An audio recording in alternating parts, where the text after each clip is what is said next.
Hello दोस्तों, आपने अक्सर सोचा होगा कि आपके घर में ये जो छत वाला पंखा लगा होता है ये कितने वाट का होता है और ये कितने घंटे चले तो एक यूनिट लेता है, और जब आप पूरा पूरा दिन और रात मुसलसल चलाते हैं तो ये कितने यूनिट्स कंज्यूम कर लेता है। और इसी तरह आपके घर में जितने भी पंखे लगे हों तो उनके यूनिट्स आप खुद निकाल सकते हैं और अपने बिजली के बिल को उस हिसाब से कंट्रोल कर सकते हैं। और आजकल आपको पता होगा कि पाकिस्तान में जैसे ही आपका बिल 200 यूनिट से ऊपर चला जाता है तो आपका बिल 3000 से 8000 पर चला जाता है। तो आज की वीडियो देखने के बाद आप इस काबिल हो जाएंगे कि आप अपने घर में किसी भी चीज़ के यूनिट्स और वाट खुद निकाल सकेंगे और अपने बिल को कंट्रोल कर सकेंगे। तो चलिए जानते हैं।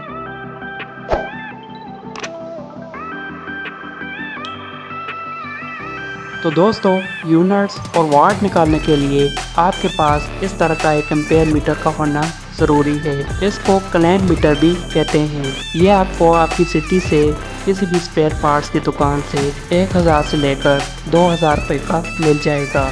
इसके अलावा आप इसको ऑनलाइन भी मंगवा सकते हैं। इसका फ़ायदा आपको ये होगा कि आप अपने घर में इसकी मदद से किसी भी चीज़ के वाट और एम्पेयर मालूम कर सकते हैं, किसी भी चीज़ को चेक कर सकते हैं और 220 वोल्टेज भी चेक कर सकते हैं। तो मेरे पास अभी ये मीटर मौजूद है, तो मैं इसकी मदद से इस फैन के एम्पेयर चेक करूँगा।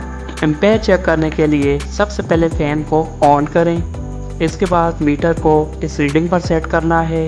इसके बाद आपने फ़ैन की किसी एक तार में इस मीटर को डालना होता है। तो अभी आप इस फ़ैन की दोनों वायर देख रहे होंगे, वो ऊपर हैं।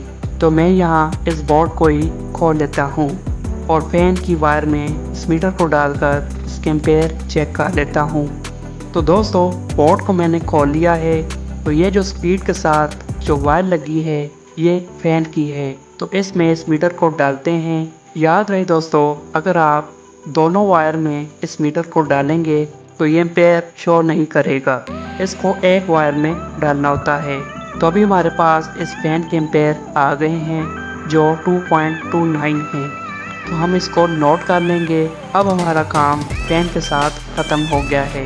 अब दोस्तों, आपने मीटर को इस रीडिंग पर सेट कर लेना है और इन प्रॉप्स को यहाँ पर लगा लेना है और अब इस तरह सॉकेट में लगाकर वोल्टेज चेक कर लेने हैं। तो अभी हमारे पास जो वोल्टेज आ रहे हैं दोस्तों वो 81 आ रहे हैं, जो कि बहुत ही कम आ रहे हैं। तो ये अक्सर दोस्तों अप डाउन होते रहते हैं। हो सकता है आपके पास 220 या फिर 230 भी आ रहे हों। अभी बारी आती है दोस्तों एम्पेयर को वाट में कन्वर्ट करने की। इसके लिए ये एक फार्मूला होता है, ये आपने याद रखना है। पावर बराबर वोल्टेज ज़रब करंट ज़रब पावर फैक्टर। तो अब दोस्तों हमारे पास वोल्टेज थे 181, करंट थी 0.29 और पावर फैक्टर जो होता है वो 0.9 होता है। तो इसको दोस्तों अब हम वाट में कन्वर्ट करते हैं। तो इसको दोस्तों इस तरह लिख लेंगे, पावर बराबर 181 ज़रब 0.29 ज़रब 0.9। तो इसको हम दोस्तों अभी मल्टीप्लाई करें तो हमारे पास जो जवाब आ रहा है दोस्तों वो 47 आ रहा है, यानी कि 47 वाट हमारे फैन के निकल आए। तो इस तरह दोस्तों कोई फैन 80 वाट का होता है, कोई 60 वाट का होता है। अगर दोस्तों हमारे वोल्टेज पूरे होते तो फैन और स्पीड से चलता और वाट ज़्यादा भी हो सकते थे। तो अब दोस्तों हमें वाट का पता चल गया है। तो अब हम इसको किलो वाट में कन्वर्ट करके इसके यूनिट्स निकालेंगे।